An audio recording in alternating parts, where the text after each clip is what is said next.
अस्सलाम वालेकुम class, this is Saif Ali और आज हम 9th क्लास की केमिस्ट्री का चैप्टर नंबर 5 उसकी एक्सरसाइज डिस्कस करेंगे।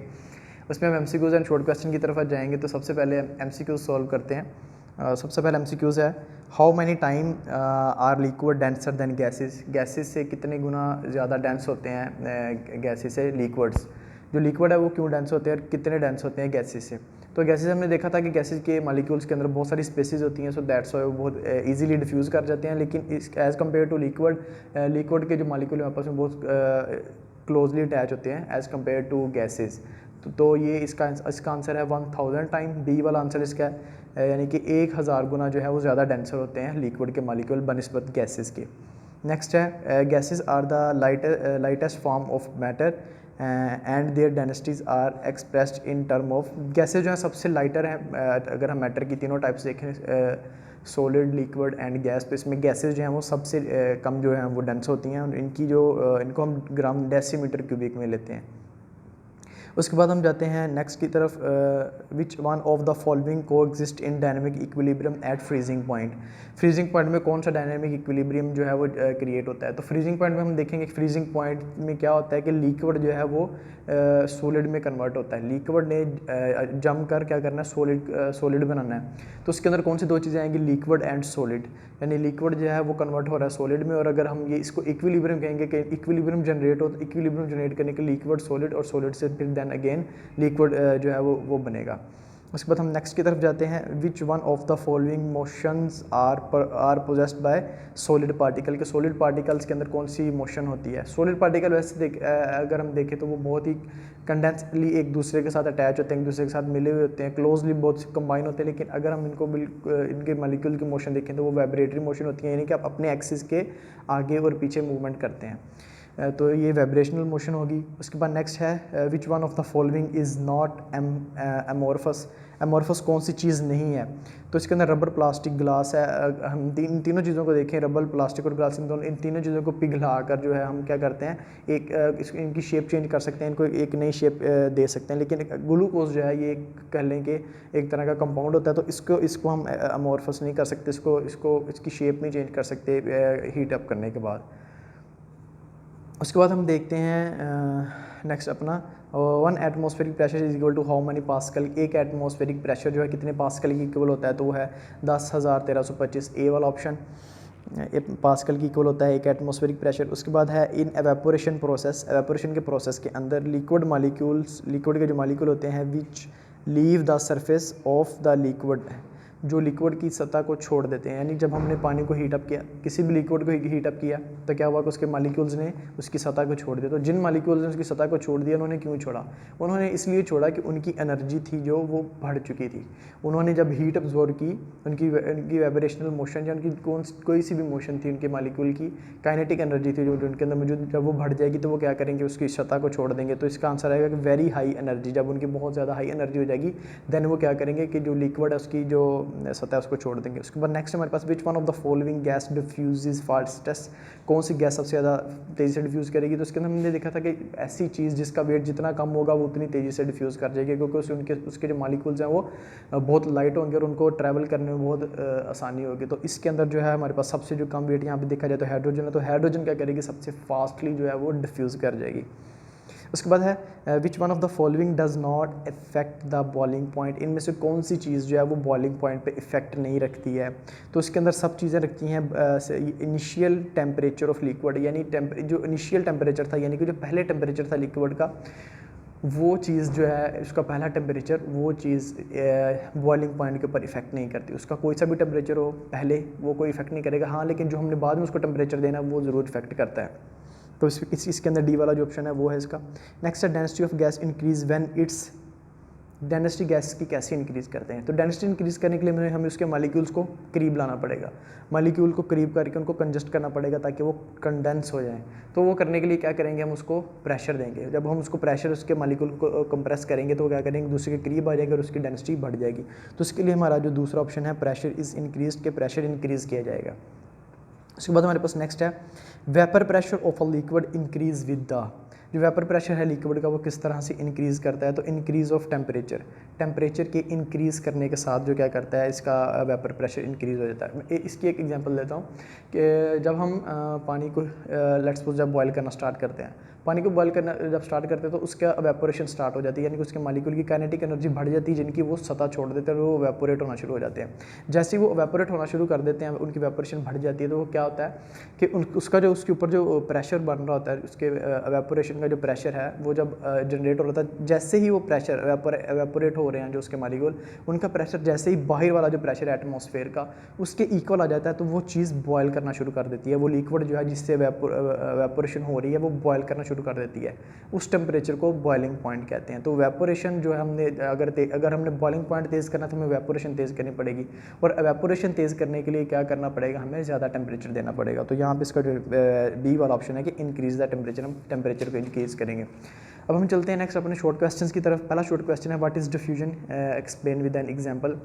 डिफ्यूजन क्या हमने अपने पिछले टॉपिक में डिस्कस कर चुके हैं अपने चैप्टर के अंदर कि डिफ्यूजन क्या होती है कि मॉलिक्यूल्स का अपने ज़्यादा कंसनट्रेटेड वाले एरिया से कम कंसंट्रेशन वाले एरिया की तरफ चले जाना, उसको कहते हैं डिफ्यूजन। इसकी एग्जांपल हम देखी थी कि जब हम पानी में इंक फेंकते हैं, पानी के अंदर जब हम इंक गिराते हैं तो क्या करता है कि अगर हम उसको स्टिर नहीं कर रहे, अगर हम उसको हिला नहीं रहे, तो क्या होगा कि उस पहले वो एक जगह पे होगी कंडेंस, लेकिन जब क्या करेंगे उसके मॉलिक्यूल जो है इंक के पार्टिकल जो हैं वो क्या होगा, वो कंसंट्रेशन ज़्यादा जहाँ पे होगी वहाँ से पूरे सारे पानी की तरफ जहाँ पे कंसंट्रेशन कम है वहाँ की तरफ ट्रैवल कर जाएंगे। तो ये क्या होगा कि ये डिफ्यूजन होएगा। और डिफ्यूजन की एग्जाम्पल यही डिफ्यूजन की सबसे अच्छी एग्जाम्पल है कि क्या है कि जब हम इंक को पानी में फेंकते हैं। उसके बाद नेक्स्ट क्वेश्चन है define standard atmospheric pressure, what its unit and how it is related to pascal. Define करें एटमॉस्फेरिक प्रेशर।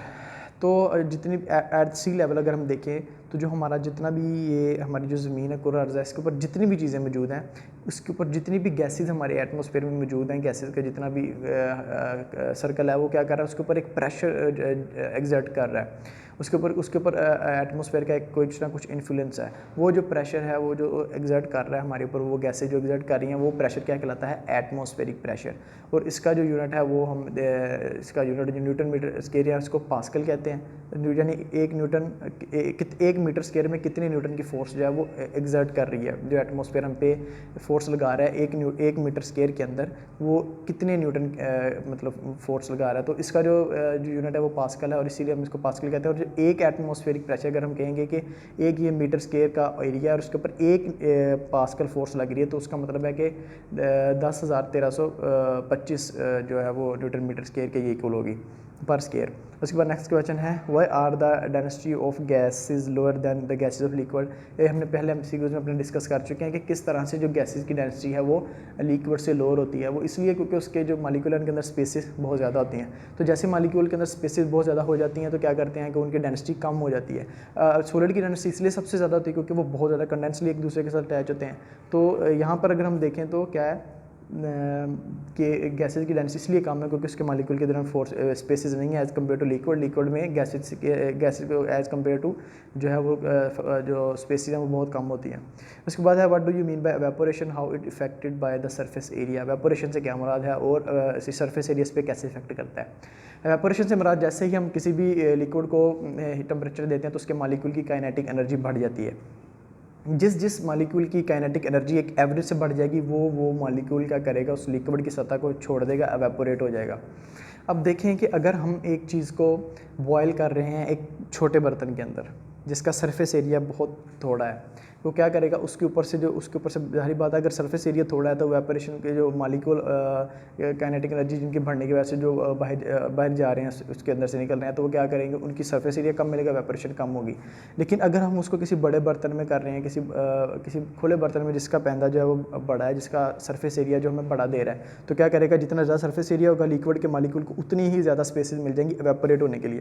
तो वेपोरेशन उतनी ज़्यादा फास्ट हो जाएगी अगर हमारे पास जो क्या करेंगे जो सरफेस एरिया वो ज़्यादा होगा। इस तरह से जो क्या सरफेस एरिया इफेक्ट करता है एवेपोरेशन को। नेक्स्ट है define the term of allotropy with example. Allotropy की टर्म को बताना और एक एग्जांपल दें।